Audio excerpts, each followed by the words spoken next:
Hello, beautiful people. I hope you're having a wonderful day. Thank you so much for being here with me today. And I promise to try to make the most of your time. I do not take it lightly that you have pressed play and have chosen of all the podcasts to spend time here today. So we're going to hop in just 1 minute. I just want to let you know if you've not heard it yet, I've been chatting about it on the last couple podcasts, but I'm running a podcast review giveaway through the month of August. So you have until August 31st, but don't wait. Pause it right now. Go do it. It's going to take 60 seconds. And if you'd be so kind as to leave a review wherever you listen to podcasts, Spotify, Apple, Google, etc. If you give a star rating, and if it's possible, because some platforms it is, some it's not, to leave a written review, just screenshot your review and email it to me. That's all you have to do to enter, write a review, or give a star rating. Screenshot it and send it to Brittany at healthycatholicmoms.com, and you're automatically entered to win a $25 Amazon gift card. So, of all the entries, I will just put them in a random online generator, let it do the magic for me, and I will announce the winner on the podcast and on social and all that great stuff. I'll have your email from submitting it, so I will let you know. And that is, again, all the month of August, but just get her done. All right. Now, I do hope you're having a great August so far.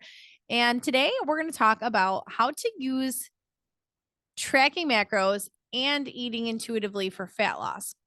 Eating intuitively, intuitive eating, those are interchangeable. Okay. I mean the same things when I say them.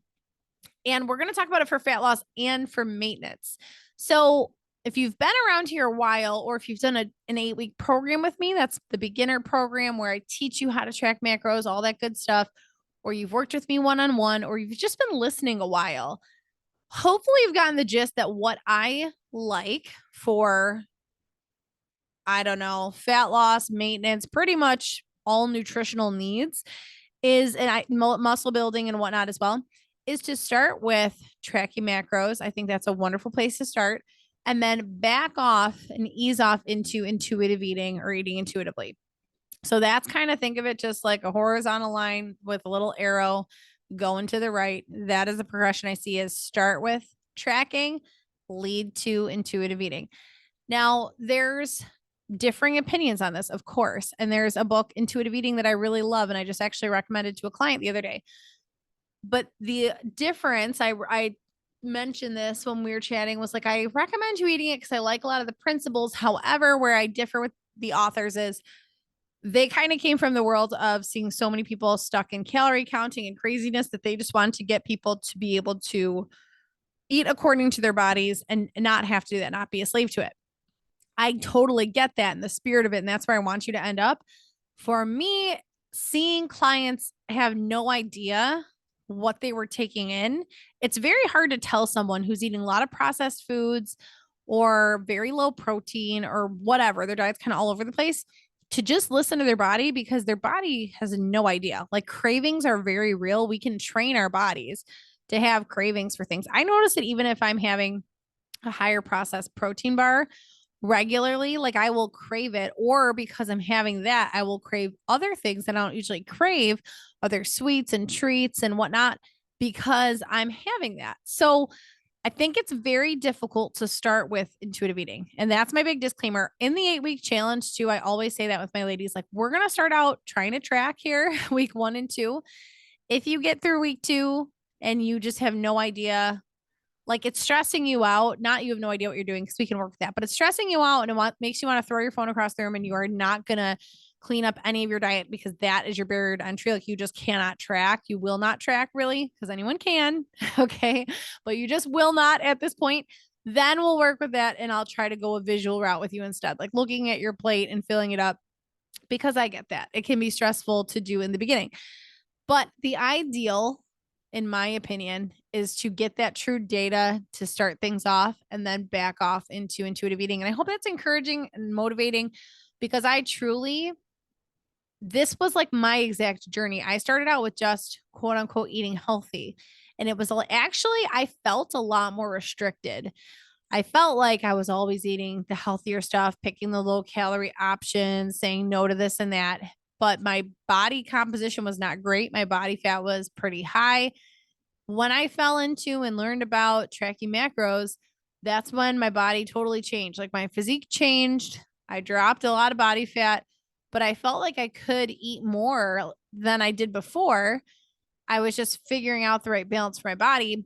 Then once I backed off, I got the gist of it. I backed off. This was like, I don't know, newly married season. Even before that, I had tracked for a bit to kind of get in quote unquote wedding shape is what I was going after, and then we got pregnant a month. I got pregnant a month after we were married. So I did not track through pregnancies. The only time I went back was after my first baby. Once I weaned him nursing, like 14 months, I wanted to get a feel for how much I was taking in, where my calories were at, exactly what I'm going to walk you through in a second, because I knew things had, drastically changed in almost whatever, over 2 years of being pregnant and then nursing and stuff. I was like, okay, my appetite's super high. I have no idea how much I'm eating.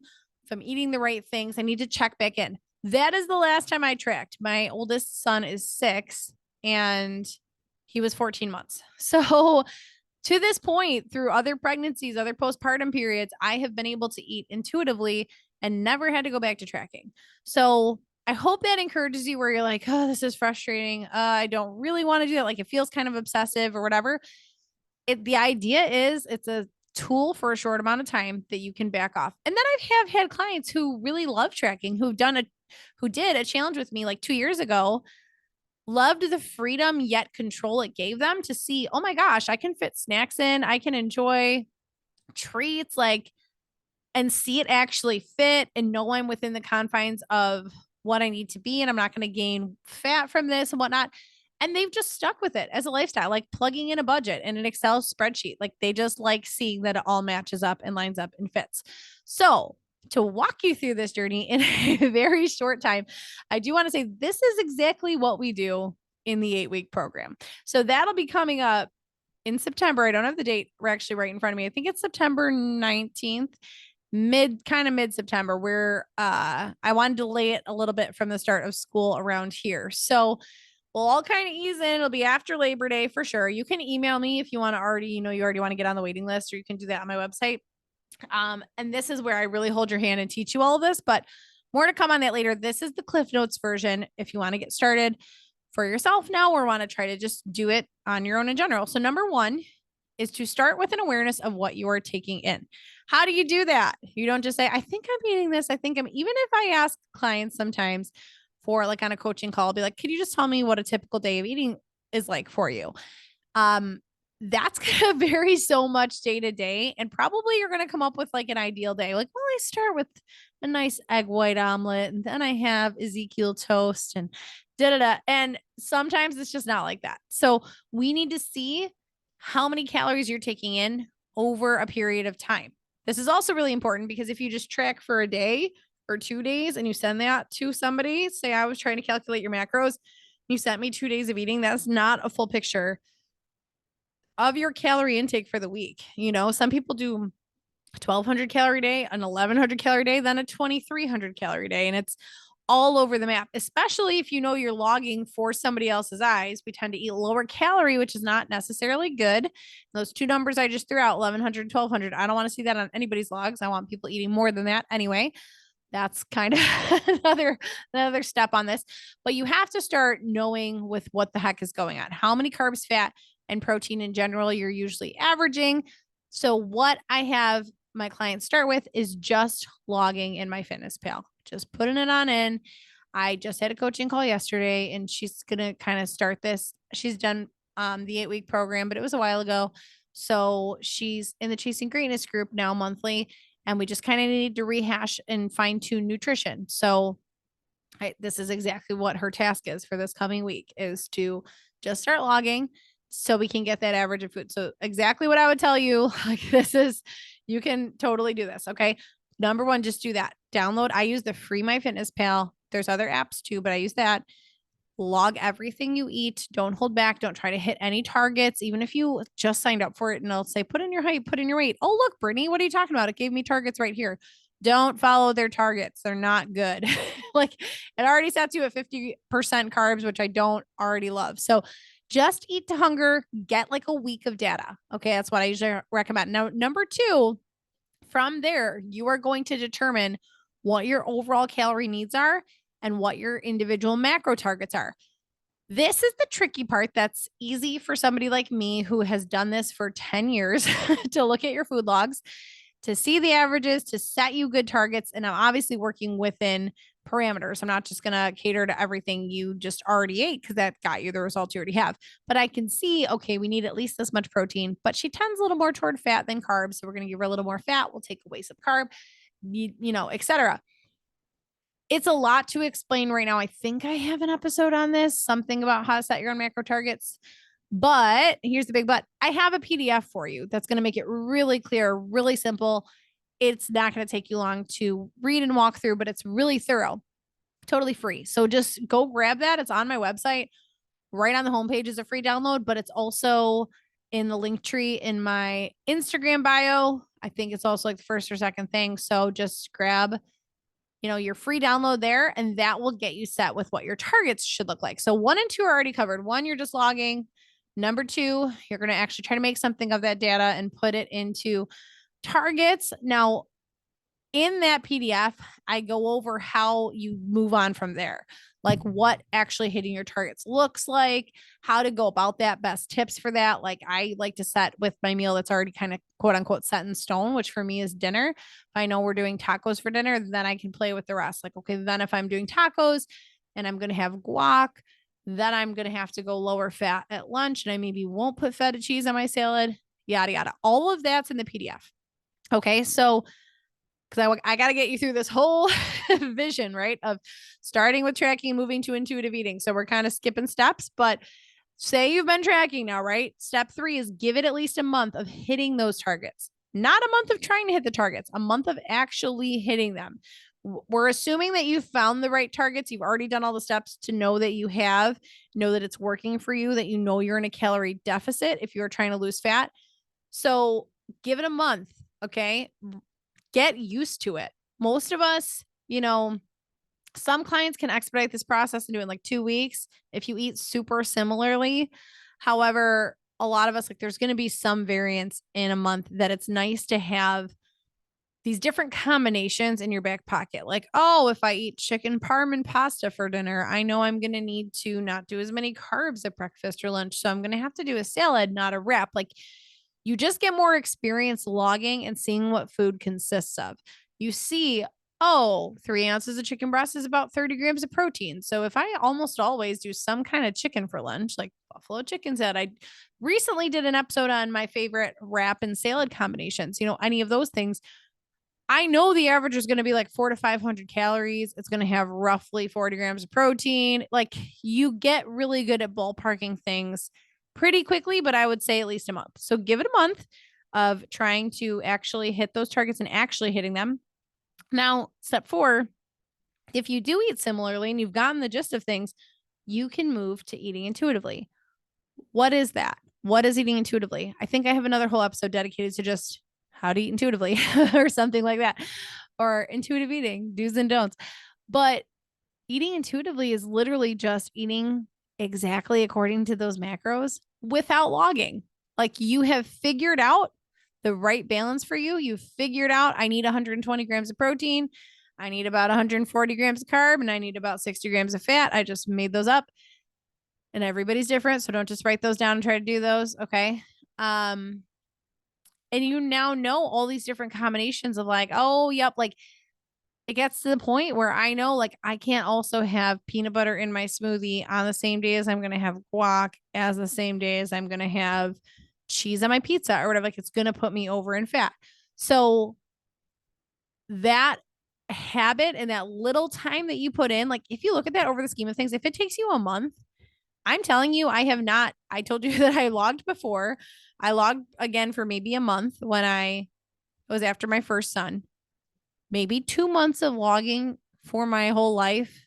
And it has set me up for being able to lose fat between babies, to maintain all of this for that tiny little, like the return on investment is amazing for that little investment of time and energy to learn how to track. Okay.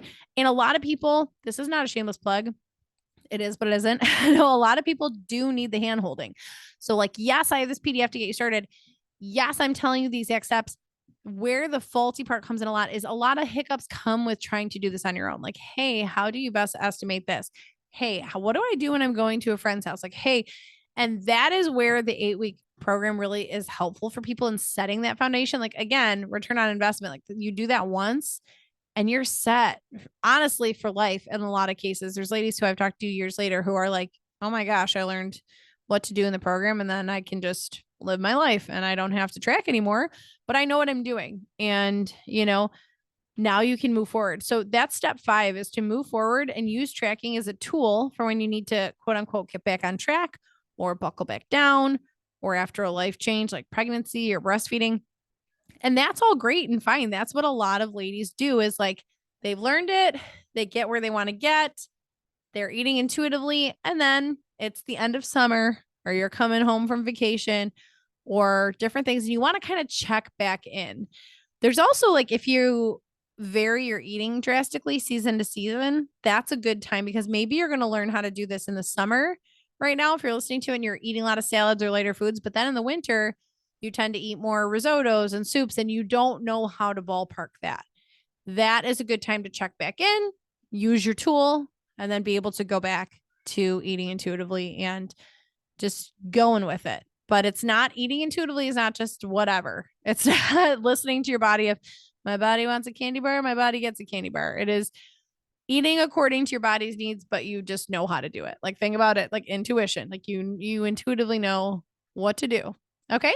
So I hope that paints a really clear picture for you and gives some explanation and, encouragement for why I think it's so important to start with that first piece. I always do liken it to a budget, where you can't just set random budget categories if you have no idea what you're currently spending there. You cannot just, I see people do this all the time too, in like some Aldi online group. I don't think I'm in an Aldi online group, but maybe I am, because I see these things. Maybe it pops up as like suggested for you. And it's like, how much you guys spending a month on groceries? Someone's like $300. And they're like, all right, I'll do 300. We're a family of 7. And you're like, what? Like, what are you currently spending? Like, how are you doing this? So you've got to start with some data. And then ideally, yes, I want you to live in a place where the goal is that you feel really good. You're really energetic. Your body is running so well. You're looking at food as fuel, but then you also get to enjoy life and do it guilt-free, and also not gain fat. Like, doesn't that sound like the world's best plan? Because it really is. It truly is. I'd tell you if there was a better one. All right, ladies, I thank you so much for spending time here. Please go do the podcast review giveaway if you have not yet. Grab your husband's phone, do it there too. No, I'm just kidding about that one. And I will talk to you next time. Next episode, we are chatting about 5 ways to cut down on decision fatigue and get healthier as a result. I cannot wait to dive into that. That is such a mom thing that we all, it stresses me out, decisions. So, all right. I will talk to you then. Have a great rest of your day.